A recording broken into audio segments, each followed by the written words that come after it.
নমস্কার বন্ধুরা, বাংলা বার্তায় আপনাদের স্বাগত। ইতিমধ্যেই আমরা জানি যে কালীঘাটে একটা বৈঠক হলো শাসক দলের। সেখানে একটা শৃঙ্খলা রক্ষা কমিটি গঠন করা হলো। কার্যত দেখলাম সেখানে যারা বর্ষিয়ান নেতা তাদেরকে রাখা হলো, তাদেরকে দায়িত্ব দেওয়া হলো এবং তারপর থেকেই আমরা দেখলাম শাসক দলের সেনাপতিকেও তার কাজ বুঝিয়ে দেওয়া হলো এবং তাকে ঠিক করে দেওয়া হলো যে তিনি দিল্লির রাজনীতি ছাড়া রাজ্যের রাজনীতি নিয়ে তার কথা বলার কোনো প্রয়োজন নেই।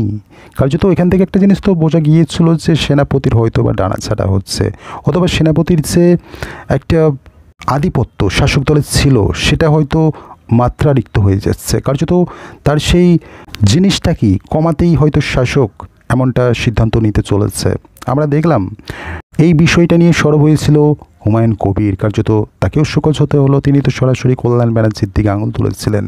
তিনি বলছিলেন যে এমন একজনকে শৃঙ্খলা রক্ষা কমিটির দায়িত্বে দেওয়া হলো যিনি নিজেই শৃঙ্খলা রক্ষা করে কি না সেটা নিয়ে সন্দেহ রয়েছে। তিনি তো হুটহাট করে অনেক কিছু বলে দেন। সাম্প্রতিককালে আমরা জানি মদন মিত্রের সাথে কল্যাণ ব্যানার্জির একটা সংঘাত বেঁধেছিল। সেখানে দেখেছিলাম কল্যাণ ব্যানার্জি কী মন্তব্য করেছিল। সেই সমস্ত বিষয়কেও শাসক দলের এই নেতা কার্যত উল্লেখ করে এবং প্রশ্ন তোলেন এই যে শৃঙ্খলা রক্ষা কমিটি গঠন করা হলো তার মধ্যে যাকে দায়িত্বে রাখা হলো, বিষয়টা যেন এমন বলতে চাইছেন যিনি রক্ষক তিনিই ভক্ষক। এবং সাম্প্রতিককালে আমরা একটা জিনিস লক্ষ্য করছি, কোথাও না কোথাও শাসক দলের শীর্ষে রাখা হচ্ছিল এই সেনাপতিকে। শাসক দলের বিভিন্ন নেতৃত্ব তো দাবি করে দিচ্ছিল হবু মুখ্যমন্ত্রী এবং তিনি সেনাপতি দলের, এবং কার্যত তার প্রতি যেন শাসক দলের একতরফা যারা সমর্থক রয়েছে তাদের সমর্থন চলে যাচ্ছিল। কার্যত শাসকের নজরে হয়তো এই জিনিসটা এসেছে অথবা তাকে চিন্তায় ফেলেছিল। কার্যত তারপরেই হয়তো সেনাপতির কাজটা একটা নির্দিষ্ট জায়গায় ঠিক করে দেওয়া হলো, টানাছাটাই করে দেওয়া হলো। এবং সাম্প্রতিককালে আমরা জানি শাসক দল এই আইপ্যাকের সাহায্যে নির্বাচনে লড়াই করে বা সহযোগিতা নেয় আইপ্যাকের মতো একটা সংস্থা থেকে। কার্যত সেটা যে শাসক দলে এসেছিল সেটা সেনাপতির হাত ধরেই এসেছিল। কার্যত এবার এই শাসক দলের এই যে আইপ্যাকের সমর্থনে ভোটে জেতা বা সহযোগিতা নেওয়া, সেই আইপ্যাককে এবারে যে ছুঁড়ে ফেলে দিতে চাইছে শাসক সেটা স্পষ্ট হয়ে গেল।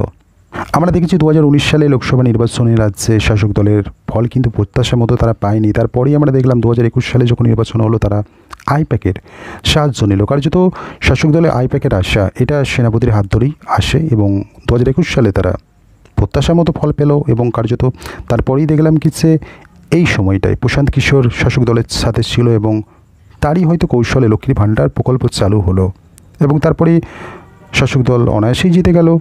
তো তারপর থেকে শাসক দলের সেনাপতির ওপর যে একতরফা সমর্থন বা তার দিকে যেন শাসক দলের সমর্থকেরা ঝুঁকে যাচ্ছিল, তাকেই যেন একজন সর্বোপরি শাসক দলের সর্বেসর্বা মনে করছিল। কার্যত এটাও কিন্তু যারা শাসক দলের বর্ষিয়ান নেতা রয়েছে তাদেরকে ভাবাচ্ছিল, হয়তোবা তারা গুরুত্ব হারাচ্ছিল।